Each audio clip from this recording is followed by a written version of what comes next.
दुल्हेड़ा गांव में जीनिस James play school का हुआ उद्घाटन। दुल्हेड़ा 12 के प्रधान उमेश देसवाल ने रिबन काटकर कार्यक्रम का शुभारंभ किया।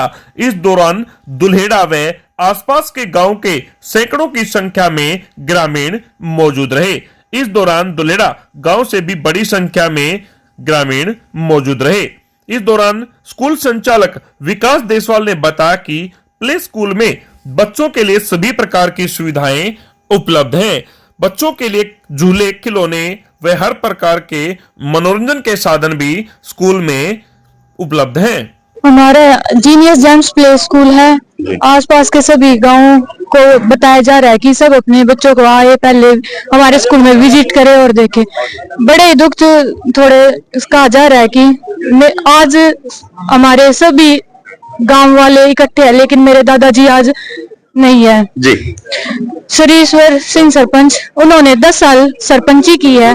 पूरे गांव में बहुत उनकी इज्जत है। उन्हीं की वजह से आज हम इस पद पर पहुंच पाए हैं, क्योंकि उन्होंने लड़की शिक्षा पर बहुत ही बल दिया था। मेरी माताजी की शादी के बाद भी उन्होंने झज्जर से उनकी पढ़ाई को पूरा करवाया था। आसपास के जैसे आजकल शिक्षा पर बल नहीं देते हैं, नाराज थे, परंतु उन्होंने फिर भी मेरे माताजी को पढ़ाया। ऐसे ही उन्होंने हमें भी शिक्षा को आगे बढ़ाने और पढ़ाने के लिए आगे बढ़ाया है। क्या नाम बेटी अपना? मेरा नाम राशि है, वैसे मुझे एनी के नाम से जानते हैं। कितनी पढ़ाई की है आपने? मेरा फाइनल ईयर ग्रेजुएशन है और मैंने अकाउंटेंट का कोर्स किया है। आप संभालोगे इसको अब? हाँ जी, वैसे मेरी माताजी और चाची जी हैं, दोनों चाचा हैं, सारे करेंगे अपने मिलकर। बेटी ने आज दादाजी का नाम लिया, जो सरपंच थे, इससे सरपंच जो ईश्वर सिंह थे, और उनकी याद आ रही है आज इसको, क्यों सभी उनके एज उम्र के व्यक्ति इन्होंने देखे हैं, मेद प्रधान जी देखे हैं, तो इसलिए थोड़ी भावुक होगी बेटी। और आज स्कूल में उनकी ये कह रही है बहुत जरूरत थी, लेकिन पूरा का पूरा आज तो दुल्हेड़ा के आसपास के सभी गाँव आए हैं। बेटी सभी तेरे को आशीर्वाद देने पहुंचे हैं। और मेरे दादाजी हिसार यूनिवर्सिटी के प्रोफेसर भी थे और साथ में पार्लियामेंट में उन्होंने जॉब भी की है जी।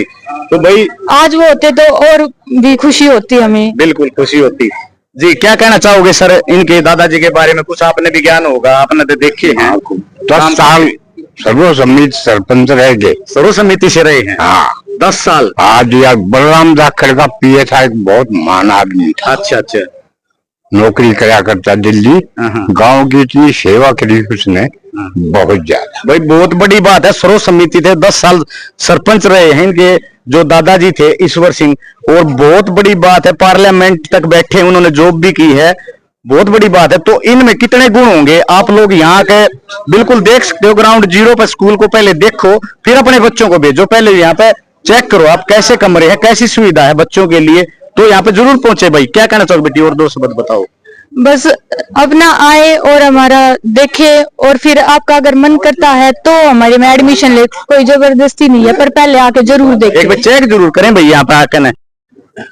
बहुत ही अच्छी शुरुआत है गांव की तरफ से और गवांड की तरफ से। बड़ा उम्र में बड़ा होने के नाते मैं विकास सर ऑफ इसे जिसने ये संस्था चालू की है उसको बहुत बहुत शुभकामनाएं देता हूँ, बहुत बहुत आशीर्वाद देता हूँ, बहुत बहुत बधाई देता हूँ, और वो भी इस तरह के अच्छे काम करते रहे, ये हमारी सबकी इच्छा है, हमारी भगवान से प्रार्थना जी। धन्यवाद।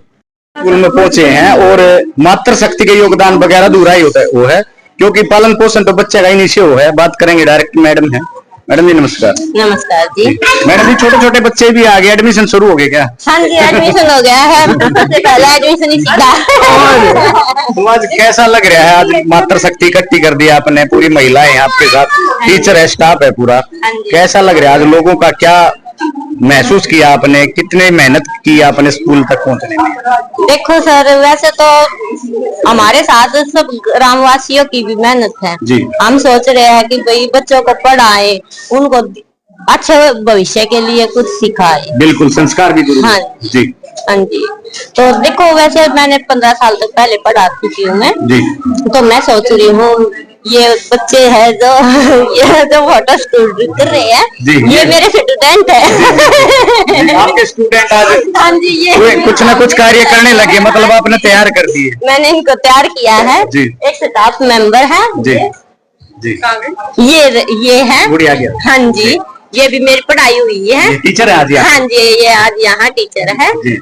तो सोच रहे हैं कि बच्चों के भविष्य के लिए कुछ करें। जी, बड़ा अनुभव है मैडम को, जो बताया इन्होंने, अच्छी प्योत तैयार की है और आगे भविष्य में भी ये प्योत तैयार करेंगे। और कुछ महिलाएं भी हमारे साथ जो जुड़ गई, जिनके पास बच्चे हैं, वो भी थोड़ा आगे आओ कैमरे की तरफ। जी, कैसा लगा जो प्ले स्कूल देखा आपने? आंगनवाड़ी में बच्चे भेजते थे, आज एक डिजिटल युग आ गया, आज स्कूलों की भी जरूरत है, खाने पीने की जरूरत है बच्चों को। डिफरेंस बहुत है। जैसे आंगनबाड़ी में भेजते उससे ज्यादा ये है प्ले में बच्चा खेलेगा, थोड़ा सा साथ साथ खेल के सीखेगा तो और ज्यादा एंजॉय कर पाता है और जल्दी सीख पाता है जी। और आंगनबाड़ी में हाँ जिस बच्चे का मान लो आंगनबाड़ी में एडमिशन, वो भी आ सकता है मैडम मेरे ख्याल में? हाँ जी आ सकते हैं जी। एज कितनी? एज क्या रखोगे? 2.5 साल के बाद। हाँ जी, अच्छा। प्ले तो देखो, प्ले हमने हमारा मेन उद्देश्य यही है कि प्ले से बच्चे को लेके चले। जी। तो प्ले में 2.5 साल का बच्चा ये है कि हम लेके आ रहे हैं। ज्यादा से ज्यादा कितनी एज होनी चाहिए बच्चे की, मतलब कम से कम कितनी होनी चाहिए जो गाइडलाइंस के हिसाब से? प्ले के लिए तो 2.5 साल से 3 साल तक का बच्चा आ सकता है। वैसे नहीं, 2 का तो काफी छोटा हो जाएगा। हाँ जी हाँ जी। तो वैसे हमने 3 क्लासेस रखी है यूकेजी तक, तो सोच रहे हैं 6 साल, मतलब 2.5 से 6 साल तक का बच्चा। हाँ।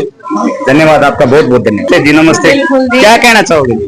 जो स्कूल है वो मैंने अपने ससुर का नाम से ही ये खोला है कि उनका नाम हमें आगे बढ़ाना है। उन्होंने यहाँ सरपंच रहे हुए हैं इस स्कूल के, बिल्कुल सॉरी गांव के सरपंच रहे हुए हैं वो 10 साल तक। तो उन्हीं के, हाँ जी, उन्हीं के नाम को हमें और आगे बढ़ाना है। बच्चों को ऐसी शिक्षा देनी है कि वो अपने फ्यूचर के लिए और अच्छे तैयार हो सके। मतलब पैसे का लालच नहीं, एक समाज सेवा कर रहे हो? हाँ बिल्कुल, पैसा नहीं चाहिए हमें, बच्चा अच्छा रेडी करना है, उसमें एटिकेट्स, मैनर्स, सारी चीजें ऐसी डालनी है कि उन्हें आगे पेरेंट्स को ये चीज दिखाई दे कि हमारा बच्चे का फ्यूचर आगे जाके ब्राइट है। बिल्कुल, उन्हें कोई किसी टाइप की प्रॉब्लम ना हो। जी। जो जो चीजें जरूरत होती हैं वो मेरे चाचा ने शुरू किया है, तो उन्होंने सारी की सारी जो भी अथॉरिटी से परमिशन लेनी होती है वो सारी की सारी ली है। जी, धन्यवाद आपका बहुत बहुत। भाई स्टार्टिंग तो काफी टाइम से ही मन में था जी, क्योंकि जब हमने अपने बेटे का एडमिशन कराया बहादुरगढ़, तो इतनी दिक्कतें आई थी हमें कि जो स्कूल पसंद आ रहा है उसकी क्या फैसिलिटी नहीं मिल रही, जो स्कूल भी पसंद आ गया कैब भी मिल गई, और उसके क्या कहते हैं उसके बाद वो जूनियर सीनियर का चक्कर पड़ रहा था। उस टाइम टेबल का भी होगा कि लंबा दूर का? हाँ, लंबे का भी था। और फिर दूसरी बात ये थी, जैसे हमारा बच्चा था प्ले में जी, और जो सेकंड थर्ड फोर्थ के बच्चे थे उनकी छुट्टी 2:30 बजे होती थी, हमारे की 1 बजे हो जाती थी। वो 1.5 घंटा फिर स्कूल में बैठा रहे जी। सुबह भी ऐसी दिक्कत आती थी, 1 घंटा पहले जाना पड़ता था जी। तो उसके बाद से ही थोड़ा सा मन में आया था कि हाँ कुछ ऐसी एक सुविधा गाँव में अगर मिल जाए ताकि जो इच्छुक पेरेंट्स है उनको भी मतलब मिले, या तो फिर शहर में शिफ्ट होना पड़ता है जी। हाँ, या फिर अपना मन मार के भैया जो स्कूल और है ऑप्शन तो वो करो। तो क्या क्या सुविधाएं आपने प्रकट की यहाँ पे? कितना क्षेत्रफल है, कैसे ग्राउंड है, क्या क्या बताओ? दिनेश जी, ये जब शुरू में मैंने स्टार्ट करने की सोची तो मैं सबसे पहले जो अपना चाइल्ड वुमेन वेलफेयर डिपार्टमेंट है जी, उनसे ही मिला था। तो उनसे ही मुझे पता चला था कि प्ले स्कूल के लिए कम से कम 1000 गज जगह चाहिए थी। तो उसके बाद फिर 1000 गज जगह चाहिए, रूम साइज जो गवर्नमेंट की नॉर्म्स के अकॉर्डिंग 18x24 का है जी।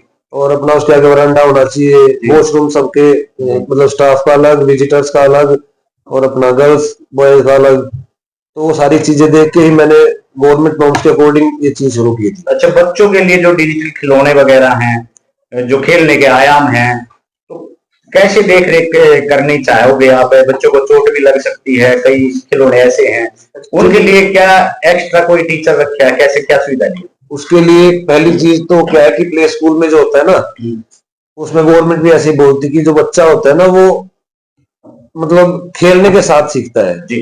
हाँ, करके सीखता है, वो ना कि पढ़ के या लिख के या पेंसिल चला के। बिल्कुल, डूइंग विद लर्निंग होता है इसमें प्ले में मेन तो। हाँ, तो उसके लिए हमने एक अलग से प्ले रूम बनाया है जिसमें उसमें खिलौने के साथ साथ उनके जैसे नोक, पिन ट्रे और उनका जिगजैग या हर्डल्स या मतलब ये अपने स्विंग काफी टाइप के लगाए। और प्ले रूम के लिए हमारे पास 2 टीचर अलग से रहेंगे। कितना स्टाफ है अपना? अपना स्टाफ टोटल है 7 जी। हाँ, प्री नर्सरी, नर्सरी और केजी के लिए टीचर है, और 2 प्ले रूम के लिए है, और रिसेप्शन पे स्टाफ है अपना, और एक मैनेजमेंट। व्हीकल के लिए क्या सुविधा दी है? व्हीकल के लिए अपने जो आसपास के गांव हैं 4-5, जैसे खेड़गा हो गया, गोयला हो गया, डाबोदा, बुपनिया, चुड़ानी, खरमान, इन 5-6 गांवों के लिए मैं ट्रांसपोर्ट भी बिल्कुल फ्री कर रहा हूँ जी उनसे कोई चाहे बच्चा है चाहे 10 बच्चे है कोई मतलब ट्रांसपोर्ट का चार्जेस हम नहीं लेंगे जी हाँ जी अपने सर, पास गरीब परिवारों के जो है बच्चे हैं, हाँ जी उनको लेकर आपने एक मुहिम शुरू की है, बिल्कुल। उसको भी एक बार हमारे दर्शकों के साथ हाँ साझा जी करें। उनके लिए मैं यही कहना चाहूंगा जो मतलब चाहते हैं कि हमारा बच्चा एक अच्छे स्कूल में पढ़े और वो मतलब उस चीज को नहीं दे पा रहे, जैसे जो बड़े स्कूल शहरों में है उनकी फीस अफोर्ड नहीं कर पाते, तो उनके लिए हम स्पेशल इसीलिए मैंने अपनी फीस का जो स्ट्रक्चर रखा है वो बिल्कुल नॉर्मल रखा है जी सुविधा सारी देंगे हम जो अपने हाई लेवल के स्कूल है वो वाली, और हम फीस रखेंगे नॉर्मल जो एक अपने प्राइवेट स्कूल में अफोर्ड कर सके पेरेंट्स। कितना स्कूल रखा है बच्चे का, क्या एज होनी चाहिए सर यहाँ पे एडमिशन के लिए, और कौन सी लास्ट एज होनी चाहिए? हाँ तो एज का है तो 2.5 साल कम से कम होनी चाहिए बच्चे की एज जी हाँ, और वो 6 साल तक हमारे पास रहेगा जी। उसके बाद आगे का क्या सोचा आपने बच्चे के लिए? क्योंकि आगे के लिए मैं यही सोच रहा हूँ कि अगर हम अपने बच्चे को तैयार करेंगे ना, क्योंकि जो एक बिल्कुल बेसिक चीज हम सिखाएंगे, तो मैं तो चाहूंगा कि हमारा स्कूल आगे अगर मतलब अच्छा रहता है तो हम प्राइमरी तक लेके जाएं इसको, ताकि उसका बेसिक जो रहता है ना वो बिल्कुल क्लियर रहे। फिर बच्चा अगर कहीं भी बाहर जैसे सैनिक स्कूल में या किसी अच्छे नवोदय स्कूल में या कहीं भी अगर टेस्ट वगैरह देना चाहे तो उसके लिए हम उसकी भी तैयारी कराएंगे। अच्छा, बच्चा छोटा बच्चा भूख लग जाती है, कई बार दूध भी मांग लेता है, भूखे बच्चे जो भूख लगती है उसके लिए आहार के लिए आपने क्या सोचा, किस तरह का आहार यहाँ स्कूल में? उसके लिए हमारे पास तो फ्रूट्स का रखेंगे हम सर, क्योंकि हमने अलग से पेंट्री दी है, ठीक है ना, तो फ्रूट्स का ही ज्यादा रखने की सोच रहे हैं। बच्चा लंच अपने घर से ले जाए, फ्रूट्स हम यहाँ से देंगे। डॉक्टर वगैरह की भी सुविधा कुछ रहेगी? बिल्कुल डॉक्टर्स की रहेगी सुविधा।